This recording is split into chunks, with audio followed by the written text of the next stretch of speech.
নমস্কার বন্ধুরা, আমার ভিন্ন স্বাদ চ্যানেলে আপনাদের সবাইকে স্বাগত। আজ আমি হাজির হয়েছি কাতলা মাছের একটি রেসিপি নিয়ে। একদম অনুষ্ঠান বাড়ির মতো স্বাদ পেতে চাইলে অবশ্যই আপনারা আমার এই রেসিপিটি ট্রাই করবেন। আর রেসিপিটি যেদিনকে ট্রাই করবেন সেদিনকে এক মুঠো চাল কিন্তু বেশিই নেবেন, কারণ এটি খেতে খুবই সুস্বাদু হয়।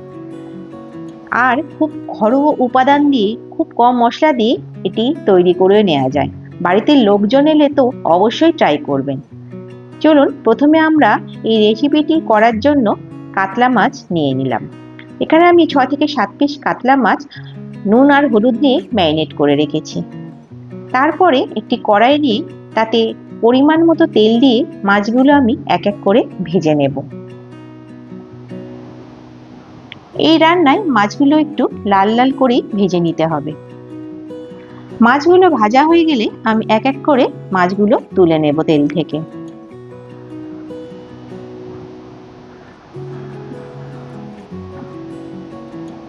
তারপরে ওই একই কড়াইয়ে আমি কিছু গোটা গরম মশলা ফোড়ন দেব। একটা তেজপাতা দিয়ে দিলাম, 4টি লবঙ্গ, 4টি এলাচ এবং 1 থেকে 1.5 ইঞ্চি দারচিনি আর কিছুটা জয়িত্রী দিয়ে দিলাম। সুন্দর গন্ধ আসা পর্যন্ত নাড়াচাড়া করে নিয়ে 3টে কুচানো পেঁয়াজ এর মধ্যে দিয়ে দেবেন।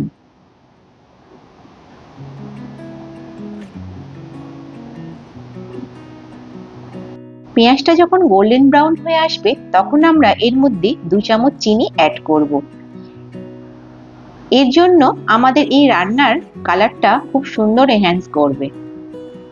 এটি কিন্তু আপনারা অবশ্যই করবেন, স্কিপ করবেন না। তারপরে এইভাবে নাড়াচাড়া করতে করতে এর মধ্যে একটা মিডিয়াম সাইজ পেঁয়াজ আমি পেস্ট করে নিয়েছিলাম, সেটা আমি দিয়ে দেব। তারপর পেঁয়াজটা লাল লাল ভাজা হয়ে গেলে এর মধ্যে আমরা 3 চামচের মতো আদা, রসুন এবং কাঁচা লঙ্কা বাটা অ্যাড করব। করে তারপরে এটাকেও ভালো করে কষাতে হবে যতক্ষণ না এর কাঁচা গন্ধটা চলে যায়। কষাতে কষাতে যখন আমাদের এই পর্যায়ে চলে আসবে তখন আমরা 2টো মিডিয়াম সাইজ টমেটো পেস্ট আমরা অ্যাড করব। তারপরে এই মশলাটাকে ভালো করে কষাতে থাকবো যতক্ষণ না এর মধ্যে থেকে তেল ছাড়ে। একটু সময় নিয়ে মিডিয়াম ফ্লেমে কষাতে হবে।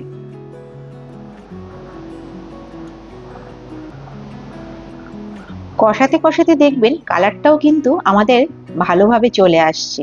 তারপরে কিছু গুঁড়ো মশলা অ্যাড করব। 1 থেকে 1.5 চামচ অ্যাড করব কাশ্মীরি গুঁড়ো মশলা, 1 চামচ হলুদ গুঁড়ো, 1 চামচ ধনে গুঁড়ো এবং 1 চামচ জিরে গুঁড়ো এবং নুন আপনাদের স্বাদ অনুযায়ী। এবার এই সমস্ত গুঁড়ো উপকরণগুলো দিয়ে ভালো করে কষাতে হবে। কষাতে কষাতে দেখবেন এটা অনেকটাই রং ছেড়ে দিয়েছে এবং তেল ছেড়ে দিয়েছে। এই পর্যায়ে 1/4 কাপ ফ্যাটানো টক দই এর মধ্যে আমরা দিয়ে দেব। তারপরে আবারও মিডিয়াম ফ্লেমে এটাকে আস্তে আস্তে কষাতে থাকব।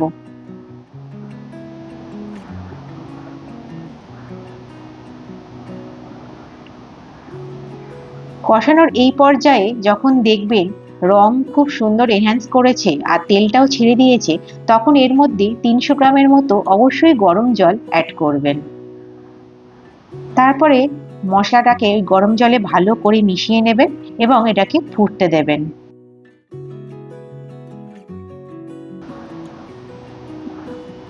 উপর থেকে দেখুন কত সুন্দর তেল ছেড়ে আসছে। গ্রেভিটাকে কিছুক্ষণ ফোটানোর পর আস্তে আস্তে আমরা এর মধ্যে ভেজে রাখা মাছগুলোকে অ্যাড করব এবং 6 থেকে 7 মিনিটের জন্য আমরা ঢাকা চাপা দিয়ে দিব।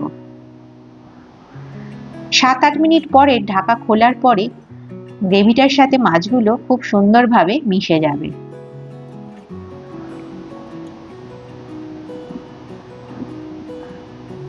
আমাদের রান্নাটি প্রায় শেষের দিকে। এরপর এর মধ্যে 1 চামচের মতো গরম মশলা গুঁড়ো এবং 1 চামচ ঘি অ্যাড করব।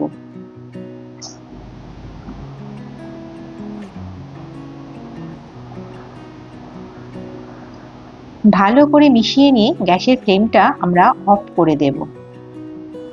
আমাদের এই রান্নাটি একদম রেডি গরম গরম পরিবেশন করার জন্য, অবশ্যই গরম ভাতের সাথে। আমার এই অনুষ্ঠান বাড়ির মতো কাতলা মাছের রেসিপিটি যদি আপনাদের ভালো লেগে থাকে, তাহলে অবশ্যই আমার চ্যানেলটি কিন্তু একটি সাবস্ক্রাইব করে দেবেন এবং একটি লাইক দেবার অনুরোধ রইল।